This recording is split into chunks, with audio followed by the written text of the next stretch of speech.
Ob obisku podpredsednika vlade Ljudske republike Kitajske 151-člansko delegacijo predsednikov in generalnih direktorjev izbranih kitajskih podjetij v Sloveniji so Gospodarska zbornica Slovenije, Javna agencija Spirit Slovenija, Ministrstvo za gospodarski razvoj in tehnologijo, Ministrstvo za kmetijstvo, gozdarstvo in prehrano in Ministrstvo za zunanje zadeve, Ministrstvo za finance, Ministrstvo za infrastrukturo in prostor 21. novembra 2014 pripravili slovensko-kitajski poslovni forum.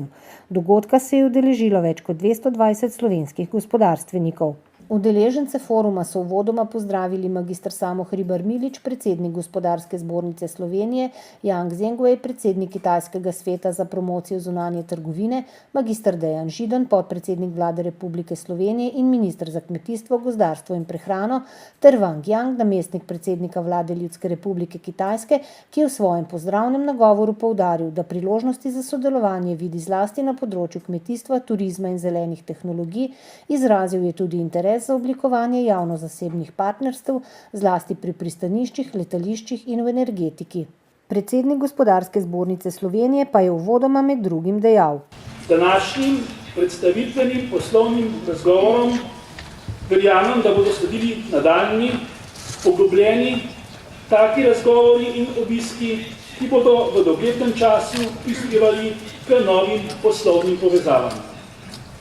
Priložnosti za sodelovanje so v številnih sektorjih, od elektro, kovinske in predelovalne industrije do energetike, zelenih tehnologij, informacijskih tehnologij in seveda turizma in agroživilstva. Minister Židan je v svojem uvodnem nagovoru poudaril, da slovensko-kitajski poslovni forum potrjuje dobre prijateljske in na zaupanju temelječe odnose in je dobra osnova in popotnica nadaljnjemu razvoju in poglobitvi dvostranskih gospodarskih odnosov. Kitajska delegacija je velika, tako kot je bilo razvidno iz razgovorov včeraj, iz uradnih razgovorov, imajo Kitajci prvi interes v infrastrukturi, želijo biti udeleženi v infrastrukturi pri upravljanju, pri izgradnji, ker je treba sprejeti ustrezne strateške odločitve, zanimajo jih pa tudi možnosti partnerstv z dobrimi podjetji. Danes bomo malo bolj identificirali, na katerih področjih imajo specifične interese. Glede investicij v infrastrukturo že nekaj časa govorimo tudi z različnimi kitajskimi delegacijami za vlaganje predvsem v železniško infrastrukturo, pa tudi pristaniško infrastrukturo. Mislim pa, da je za Kitajsko Slovenija zelo zanimiva tudi v logičnem smislu, predvsem ta kratek oziroma krajši dostop do evropskih trgov, saj v bistvu ladja iz Kitajske prihaja v Evropo po krajši poti, kakor če bi uporabljala severne luke Evrope, kot so Rotterdam, Hamburg, kajti severnojadranske luke so za 6 do 8 dni krajša pot za dostop do evropskih trgov. First of all, thank you very much for the Slovenia Chamber of Commerce and Industry for receiving our delegation and co-organize this business forum with CCPIT. And I think this is a very successful business event. We have two very important keynote speeches from our Vice Premier, Mr. Wang Yang, and your Deputy Prime Minister, Mr. Zhidan.